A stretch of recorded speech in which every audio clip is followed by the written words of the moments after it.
200 करोड़ रुपया भैया, 200 करोड़ का पूरा घोटाला है इसका।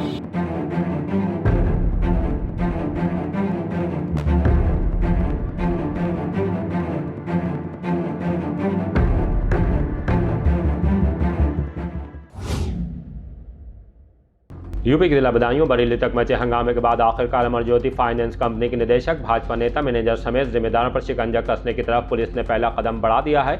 बदायूं में एफआईआर दर्ज कर ली गई है और जांच में बरेली की पुलिस सहयोग करेगी। मुकदमे की खास बात यह है कि भाजपा में महानगर मंत्री बताए जा रहे सूर्यकांत मौर्य भी नामजद हुए हैं। फाइनेंस कंपनी उनके भाई शशिकांत मौर्य की है।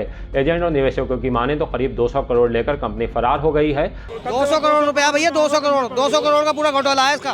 200 करोड़ का? जी हाँ, इससे कम नहीं है। बदायूं के सर एजेंट हूँ मैं भी 14 साल से एजेंट हूँ। आज तक मुझे ये पता नहीं लगा, उन्होंने वहाँ की बदायूं कंपनी तक बेच दी और ये भी बेच दी और हमें पता नहीं लगा। हम 14 साल से काम कर रहे हैं, बताइए।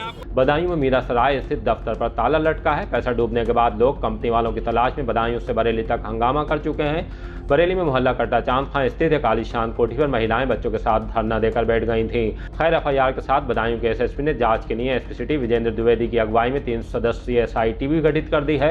इस बीच भाजपा नेता ने फेसबुक पर वीडियो जारी करके इस पूरे मामले में सफाई दी है।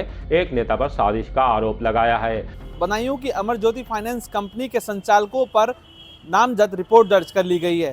पूरा मामला बरेली और बदायूं 2 जनपदों का है, जहां पर बरेली में इसके मालिक निवास करते हैं तो वहीं कंपनी बदायूं में संचालित हो रही थी, जहां पर करोड़ों का जो निवेशकों का जो पैसा इस कंपनी में लगा था वो कंपनी कई दिनों से नहीं दे रही थी, जिसके बाद कल एक शिकायतकर्ता के द्वारा एफआईआर दर्ज कराई गई है, जिसके बाद एसएसपी बदायूं ने एक एसआईटी गठित कर दी है और उसके बाद अब इसकी पड़ताल शुरू हो गई है। इन्वेस्टरों का बार बार यही कहना था कि वो इस पर कार्रवाई चाहते हैं, साथ ही अपना पैसा वापस चाहते हैं, जिसके चलते उन्होंने कई बार प्रयास किया और लगातार बात करने की कोशिश की, लेकिन उनकी बातचीत नहीं हो पाई। और उसके बाद बदायूं से लेकर बरेली तक बहुत बड़े यहाँ पर प्रदर्शन भी देखे गए और उसके बाद भाजपा नेता की इस जो कंपनी है और इसके जो संचालक हैं उनमें 5 लोगों पर अब नामजद रिपोर्ट दर्ज कर ली गई है। बहरहाल, अब जिनका पैसा डूबा है उनको राहत मिलने का इंतजार कीजिए और देखते रहिए द लीडर हिंदी, खरी बात मजबूती के साथ।